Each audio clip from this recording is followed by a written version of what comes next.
Okay, सो Avengers doomsday की cast reveal वाली teaser के टाइम मैं बाहर था जब वो लॉन्च हुआ था, सो उस पर मैं अभी तक कोई प्रॉपर वीडियो नहीं बना पाया। और अभी जब वापस आया हूँ तो इस पॉइंट पर कौन कौन से हीरोज आ रहे हैं इसे लेकर बहुत सी वीडियोस ऑलरेडी बन चुकी हैं। बट इफ तुम्हें एक सेकंड के लिए भी ये लगा कि इस टीजर में आरडीजे के डॉक्टर डूम के साथ जो और अदर 26 हीरोज हमें दिखाए गए हैं सिर्फ और सिर्फ वही एवेंजर्स डूम्सडे में आएंगे, तो let me tell you there are 25 more to come. यानी जो लोग इस बात को लेकर परेशान है कि भाई स्पाइडरमैन कहाँ है, स्ट्रेंज कहाँ है, हल्क कहाँ है, और ऐसे ही बहुत से इंपॉर्टेंट हीरोज जो अभी चेयर वाले टीजर में नहीं दिखे, उनका क्या सीन रहने वाला है, वो डूम्सडे में आ रहे हैं या नहीं, तो वेल एक वर्ड में बोलूं तो हाँ, मार्वल ने अभी तक सिर्फ तुम्हें आधी ही कास्ट दिखाई है। पूरी कास्ट को मार्वल अभी अचानक से रिलीज नहीं कर देगा। और इस बात का प्रूफ ये है कि टीजर ड्रॉप के बाद आरडीजे ने एक ट्वीट किया था जिस पर मार्वल ने कहा था कि there is always room for more, यानी अभी और हीरोज की जगह डेफिनेटली है मूवी में। सेकंड प्रूफ इज दैट, याद करो अराउंड 2-3 महीने पहले एक इनसाइडर रिपोर्ट आई थी जिसमें बताया गया था कि एवेंजर्स डूम्सडे में 60+ कैरेक्टर्स आने वाले हैं। अगर इतना भी प्रूफ काफी नहीं है तो सीधी सी बात यह है कि क्रिस इवांस जिनका रिटर्न ऑलरेडी अनाउंस हो चुका है उन्हें इस टीजर में नहीं दिखाया गया। और उनके जैसे ही जाने ऐसे कितने हीरोज हैं जिनकी एंट्री मार्वल टीजर में स्पॉइल नहीं करेगा बल्कि डायरेक्ट मूवी में दिखाकर हमें एक धमाकेदार सरप्राइज देगा। तो चलो आज की वीडियो में तुम्हें बता देता हूं कि वो कौन से 25 हीरोज हैं और एक्स्ट्रा जिन्हें डूम्सडे में आना है एंड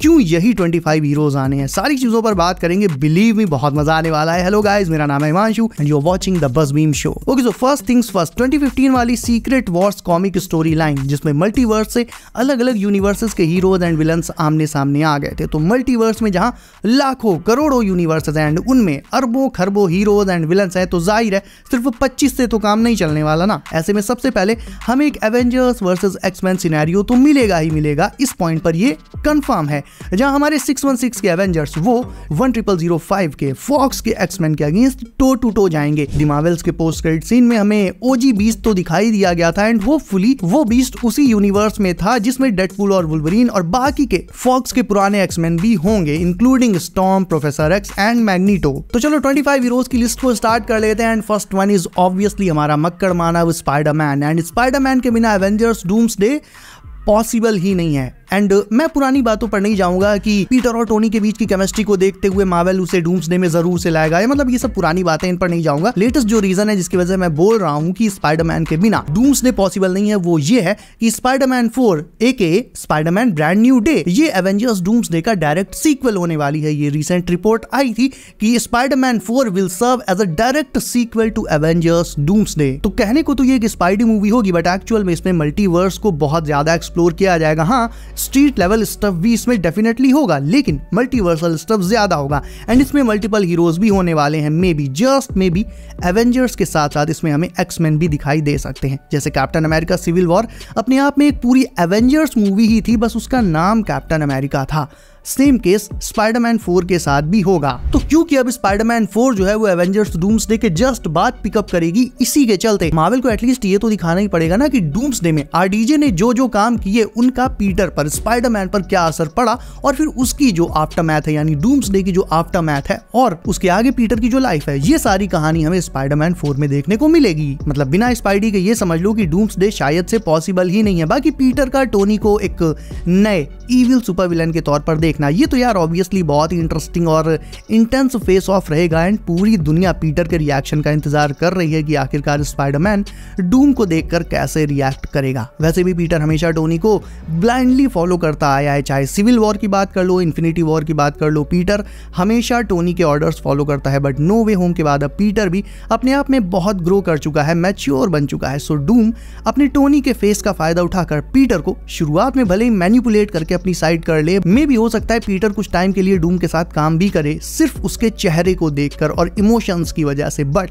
अल्टीमेटली जब उसे ये पता लग जाएगा कि डूम के इरादे ही सही नहीं है तो वो उसके अगेंस्ट हो ही जाएगा और ये पूरा सिनेरियो बहुत ज्यादा डीप रहेगा and that's exactly why I am saying कि बिना पीटर के बिना स्पाइडरमैन के डूम्सडे पॉसिबल नहीं है। इसके बाद बारी आती है स्ट्रेंज की एंड स्ट्रेंज के साथ वॉन्ग, क्लिया एंड अमेरिका शेवेज भी आ सकते हैं। क्लिया और शेवेज का उतना नहीं कह सकता बट वॉन्ग तो स्ट्रेंज के साथ आएगा ही बिकॉज इनमें से एक जहां सॉर्सरर सुप्रीम है वहीं दूसरे को मल्टीवर्स की इतनी ज्यादा नॉलेज है जितनी 616 में शायद और किसी हीरो को है ही नहीं। तुम्हें याद होगा अभी अराउंड 2 महीने पहले ही बेनेडिक्ट कम्बरबैच ने कहा था कि वो एवेंजर्स डूम्सडे में नहीं आ रहे हैं। उसके बाद शायद उन्हें मार्वल से डांट पड़ी है, जो भी हुआ हो, उन्होंने यू टर्न मार लिया एंड ही सेड कि मेरी बात का कभी भी भरोसा मत करना। यानी उन्होंने एक तरह से इनडायरेक्टली ये बोल दिया कि हाँ वो एवेंजर्स डूम्सडे में में होंगे, मतलब एक तरह से हम लोग का काटने की पूरी कोशिश कर रहे हैं वो, जस्ट लाइक एंड्रू गारफील्ड ने नो वे होम में काटा था। तो आई थिंक वो आएंगे तो, बट समहाउ मार्वल को ये दिखाने में मुश्किल हो सकती है कि वो मल्टीवर्स ऑफ मैडनेस के एंड के डायरेक्ट बाद डूम्सडे में कैसे पहुंचे, क्योंकि देखो मल्टीवर्स ऑफ मैडनेस के पोस्ट क्रेडिट सीन में वो क्लिया के साथ जब डार्क डायमेंशन में इनकर्जन को ठीक करने गए थे, तो जाहिर है उनकी ये जर्नी 1-2 दिन में तो खत्म हो नहीं जाएगी। You caused an incursion, and we're gonna fix it.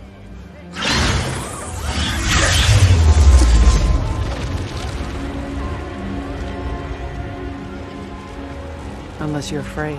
इस पूरी जर्नी में लगेगा time, but still somehow Marvel को ये दिखाना पड़ेगा कि कैसे strange and clear dark dimension से होते हुए डूम्सडे के इवेंट्स तक पहुंच गए, एंड ऐसे दिखाना पड़ेगा कि ये सब एकदम लॉजिकल लगे। मेरे अकॉर्डिंग तो डूम्सडे के जस्ट पहले अगर नेक्स्ट ईयर फेब में डॉक्टर स्ट्रेंज 3 आ जाती तो भाई ये पूरा लाइन अपना मूवीज का एकदम परफेक्ट हो जाता है। इसमें डॉक्टर स्ट्रेंज 3 में उनकी क्लिया के साथ जो डार्क डायमेंशन वाली जर्नी थी उसे फिनिश करके फिर उन्हें डायरेक्ट डूम्सडे के इवेंट्स में मार्वल एंट्री दे सकता था, बट अब तो शायद ऐसा होने नहीं वाला है। तो डेफिनेटली मार्वल को ये दिखाना पड़ेगा कि क्लिया के साथ जब वो डार्क डायमेंशन में गए तो वहां अपने पूरे मतलब जो भी रायता फैला था उसे समेटने के बाद वो डूम्सडे में कैसे पहुंचे, डूम्सडे के इवेंट्स के साथ उन्हें लॉजिकली कनेक्ट करना पड़ेगा मार्वल को। Next one is Hulk and she Hulk. She Hulk वैसे मेरा बस चले तो तुम जानते हो, बट उसे साइड में करते हैं, हल्क पर बात कर लेते हैं। तो हाँ, हल्क फिलहाल बहुत ज्यादा नर्व्ड है, इवन अब तो एक दूसरा रेजिंग हल्क भी हमें मिल चुका है। Still I think Marvel doomsday में ग्रीन हल्क को ही यूज करेगा, क्योंकि ब्रूस के साथ टोनी की दोस्ती, इन दोनों की हिस्ट्री ये सब बहुत पुराना है। ऐसे में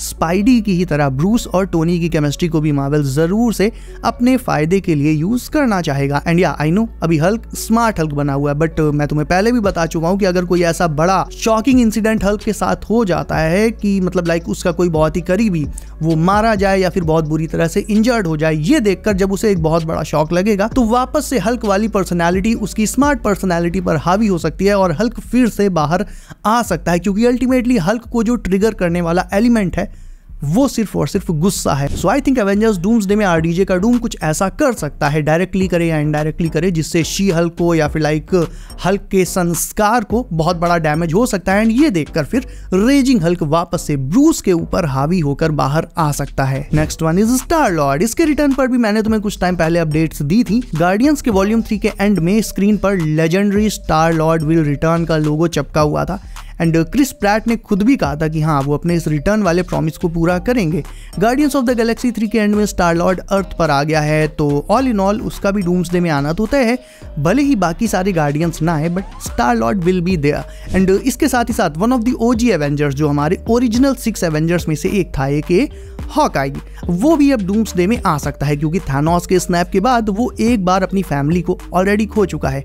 दोबारा से मल्टीवर्स वाले झमेले में वो उन्हें फिर से खोना नहीं चाहेगा। तो इस पॉइंट पर जब हॉकाई को ये पता चलेगा कि उसका यूनिवर्स मल्टीवर्स के साथ डिस्ट्रॉय होने वाला है, ऐसे में उसकी फैमिली पर खतरा है, तो मेरे अकॉर्डिंग ऐसा हो सकता है कि उसका जो हॉकाई वाला मेंटल है वो उसने केट बिशप को पास ऑन कर दिया हो, लेकिन अपनी फैमिली को प्रोटेक्ट करने के लिए वो अगेन रोनिन वाले फेज में जा सकता है, जहां पर वो बिना रोक टोक एकदम मार काट मचा देता है। तो हो सकता है हॉकाई हमें फिर से रोनिन वाले फेज में देखने को दोबारा से डूम्सडे में मिल जाए। उसके बाद 2 और कैरेक्टर्स हैं जो कि शो अप कर सकते हैं, जिनमें से पहला है Nick Fury. Although to be honest Fury की हाइप अब इतना टाइम हो चुका है कि ऑलमोस्ट खत्म हो चुकी है। फ्यूरी इफ आ भी जाता है मान लो, तो आई डोंट थिंक कि ऑडियंस को इतना कोई फर्क पड़ेगा, बट या it will be good to see him again. And ऐसा ही एक और ठंडा पड़ चुका हीरो है Rhodey, who might return in Doomsday, क्योंकि तुम जानते हो हम लोग आर्मर वॉर्स का कब से वेट कर रहे हैं। एंड भाई ये चीज़ जब कोई चीज़ मतलब ना हद से ज़्यादा टलती चली जाए तो फिर उसकी हाइप कितनी भी ज़्यादा वो धीरे धीरे साल दर साल खत्म होती चली जाती है। तो भाई इन लोगों की हाइप ना काफ़ी हद तक कम हो चुकी है, बट फिर भी it will be awesome to see them one last time in Avengers doomsday. इसके बाद बारी आती है दी मार्वल्स की, एक captain Marvel, Miss Marvel and Monica oh my darling की।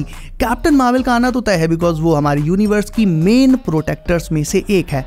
वो मल्टीपल प्लैनेट्स को प्रोटेक्ट करने की ड्यूटी हमेशा से करती आ रही है, काफ़ी ज़्यादा पावरफुल भी है। सो या उसका डूम्सडे में एक बिग रोल डेफिनेटली होगा। बाकी मिस मार्वल एंड मोनिका को उनके मोमेंट्स मिलेंगे, डेफिनेटली मिलेंगे। मोनिका का आना इसलिए कंफर्म कह रहा हूं मैं क्योंकि उसे हमने ओजी बीस्ट के यूनिवर्स में देखा था, वही यूनिवर्स जो कि 10005 हो सकता है, जिसमें फॉक्स के एक्समैन और डेडपूल एंड वुल्वरीन अभी मौजूद हैं। और बीस्ट एक केल्सी ग्रामर की तो अपनी एक चेयर थी ही टीजर में, ऐसे में बीस्ट आएगा तो जाहिर है मोनिका भी आएगी। हो सकता है मोनिका दोनों यूनिवर्सेस के बीच एक कॉम्प्रोमाइज कराने की कोशिश भी करे। उसके बाद बारी आती है मून नाइट की। तो यार सच बताऊं तो 50-50 चांसेस हैं। अभी मैं इस पर सॉलिड कुछ नहीं कह सकता। इसके साथ ही विजन या फिर लाइक वाइट विजन भी आ सकता है, and I think white vision ही आएगा, क्योंकि सपोजिटली नेक्स्ट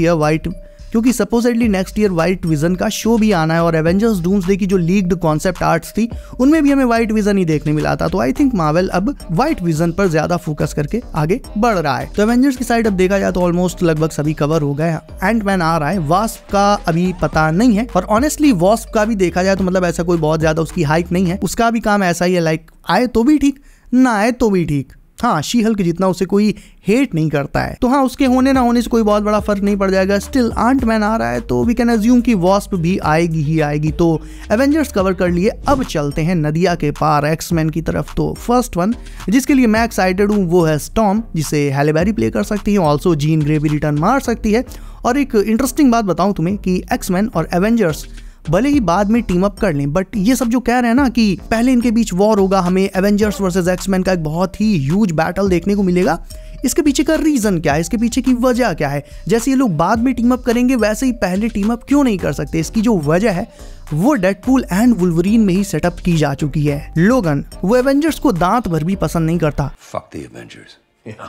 और डेडपूल ने तो चलो एक बार को ट्राई भी किया, वो एमसीयू में आया, एवेंजर्स को ज्वाइन करने की कोशिश भी करी, लेकिन इंटरव्यू में हैप्पी ने उसे सैड करके भगा दिया। तो जाहिर है डेडपूल भी एवेंजर्स से चिढ़ने ही लगा होगा, क्योंकि तुम भी जानते हो ये दोनों स्टीव रॉजर्स की तरह कोई प्रिंसिपल्स पर चलने वाले हीरोज नहीं है। ये पहले अपना भला सोचते हैं, बाद में सामने वाले का। ऐसे में अगर डेडपूल एंड वुल्वरीन के सामने चॉइस ही रख दी जाए कि अपने यूनिवर्स को बचाने के लिए उन्हें सामने वाले यूनिवर्स AK 616 को डिस्ट्रॉय करना होगा, तो मुझे नहीं लगता कि ये लोग कोई बहुत ज्यादा सोचेंगे इस बारे में। मुझे लगता है they will immediately go after the other universe, वो अदर मतलब सामने वाले यूनिवर्स को डिस्ट्रॉय करके अपने यूनिवर्स को बचाने की कोशिश करेंगे, क्योंकि पहले ही लाइक वो जो कैसेंड्रा टकली थी वो टाइमलाइंस को मिटाने की कोशिश कर चुकी है। बड़ी मुश्किल से डेडपूल और वुल्वरीन एक बार अपने यूनिवर्स को, अपनी दुनिया को बचा पाए हैं। तो आई डोंट थिंक कि डेडपूल और वुल्वरीन अपने यूनिवर्स को लेकर अब 1% भी कोई रिस्क या चांस लेना चाहेंगे, एंड दैट्स एग्जैक्टली व्हाई वो एवेंजर्स के अगेंस्ट बैटल में जाएंगे ही जाएंगे। तो यही बड़ी वजह रहेगी एवेंजर्स वर्सेस एक्समैन के बीच के वॉर की। ऑल्दो बाद में प्रोफेसर एक्स जैसा कोई मैच्योर पर्सन आकर इन्हें स्पीच देकर फिर इन्हें शांत कर सकता है, लेकिन तब तक ये दोनों टीम्स आपस में एक दूसरे को नोच खसोट चुकी होंगी। ऑल्सो एक स्पॉट और भी है, जैसा कि मैंने पहले भी कहा था, क्रिस इवांस का स्पॉट बिल्कुल ही अलग फिक्स है। ये स्पॉट उसमें कोई नानुकुर नहीं होने वाली है। क्रिस इवांस का रोल किसी अदर यूनिवर्स के कैप्टन अमेरिका और कैप्टन हाइड्रा वेरिएंट का रहेगा, एंड उनके साथ साथ कैप्टन कार्टर भी आने वाली हैं। तो ये पूरा जो लाइनअप है भाई वाकई में बहुत ह्यूज होने वाला है। बस कमी है तो एक ये कि ये पूरा सीन ना थोड़ा सा रश्ड लग रहा है। ये सारी मूवीज जो 2026 और 2027 में आकर खत्म हो जाएंगी और मार्वल रिबूट हो जाएगा, ये 2 साल की बजाय इफ समहाउ एटलीस्ट 3 साल तक यानी 2028 तक होता तो फिर और बेटर लगता। हमें मूवीज के बीच प्रॉपर गैप मिल जाता, अच्छे से सेटअप हो पाता कैरेक्टर्स का। वरना खुद सोचो, पिछले साल कोई इतनी ढंग की मूवी, मतलब कोई बहुत बड़ी मूवी आई नहीं। इस साल भी थंडरबोल्ट्स और ब्रेव न्यू वर्ल्ड जैसी काइंड ऑफ एवरेज मूवीज, और फिर अगले 2 साल डूम्सडे, स्पाइडरमैन 4, सीक्रेट वॉर, जिनमें भाई बेहिसाब हीरोज एंड बेहिसाब विलन्स भरे हुए हैं। तो हाँ, थोड़ा रश तो कर रहा है मार्वल, बट एनीवेज ओवरऑल जो लाइनअप है वो काफी अच्छा है, एंड आई थिंक इससे बेटर तो नहीं हो सकता। सब तो आ ही गए हैं। एंड हाँ, फाइनली पर्सनली मैं एक कैरेक्टर को जरूर से मेंशन करना चाहूंगा। आई नो मेरी तरह बहुत से लोग उसे लेकर उम्मीद लगाए बैठे हैं, वो है भूतनी का घोस्ट राइडर। अब घोस्ट राइडर को लेकर मल्टीपल रूमर्स चल रही थी, बट एक रिपोर्ट आई थी कि डूम्सडे में घोस्ट राइडर की एंट्री एक बहुत बड़े लेवल पर होगी, जस्ट लाइक थॉर की एंट्री जो वकांडा में हुई थी, कुछ उसी तरह से। एंड मुझे ये रिपोर्ट जेन्युइन लगी, बिकॉज अब यही एक ऐसा एंटी हीरो बचा है जिसके आने पर फैंस को अंदर से, मतलब बिल्कुल अंदर फेफड़े के नीचे से खुशी का एहसास होगा, और ये जाने कब से हमें किसी भी मूवी में नहीं दिखा है। एंड सबसे बड़ी बात, इसे डीपी एंड वुल्वी में आना था बट ये नहीं आया। अब क्यों नहीं आया इसका रीजन तो नहीं पता, बट मे भी ऐसा हो सकता है मार्वल इसे डेडपूल एंड वुल्वरीन में नहीं बल्कि इसे बाद में डूम्सडे और सीक्रेट वॉर्स के लिए सेव कर रहा हो, क्योंकि उस पॉइंट पर तुम खुद जानते हो डेडपूल एंड वुल्वरीन में ऑलरेडी बहुत सारे डिफरेंट कैमियोज ऑलरेडी सेटअप किए जा चुके थे। तो हो सकता है मार्वल ने घोस्ट राइडर को डूम्सडे वगैरह के लिए बचा कर रखा हो। हाँ, कौन सा राइडर आएगा, निकोलस केज का ओजी राइडर आएगा या फिर मार्वल का एक प्रॉपर नया राइडर आएगा जो आगे तक कंटिन्यू करेगा, ये देखने वाली बात होगी। इस पर अभी तो लिटरली मैं मतलब कुछ नहीं कह सकता। इस पर तो बस र्यूमर्स हैं और अंदाजे ही लगाए जा सकते हैं, कोई प्रॉपर रिपोर्ट नहीं इस पर। बट हाँ, घोस्ट राइडर के आने को लेकर मैं बहुत ज्यादा पॉजिटिव हूँ and definitely I believe he will be there in Avengers doomsday. So guys that's it for today. इस पूरे लाइनअप के बारे में तुम्हारा क्या कहना है? कोई हीरो कोई विलन मिस हो गया हो तो कमेंट करके मुझे बताओ। इसके अलावा वीडियो अच्छी लगी तो उसे लाइक करके चैनल कर लो सब, और साथ ही तुम्हारे जो भी फ्रेंड्स हैं जो मार्वल के बहुत बड़े चर्ची हैं उनके साथ इस वीडियो को शेयर कर दो and be sure to hit the bell icon ताकि एमसीयू की लेटेस्ट न्यूज और अपडेट्स तुमसे कभी भी मिस ना हो। सो बी सेफ गाइस, अपना ख्याल रखिए आप। मेरा नाम है Himanshu and as always I will see you in next one.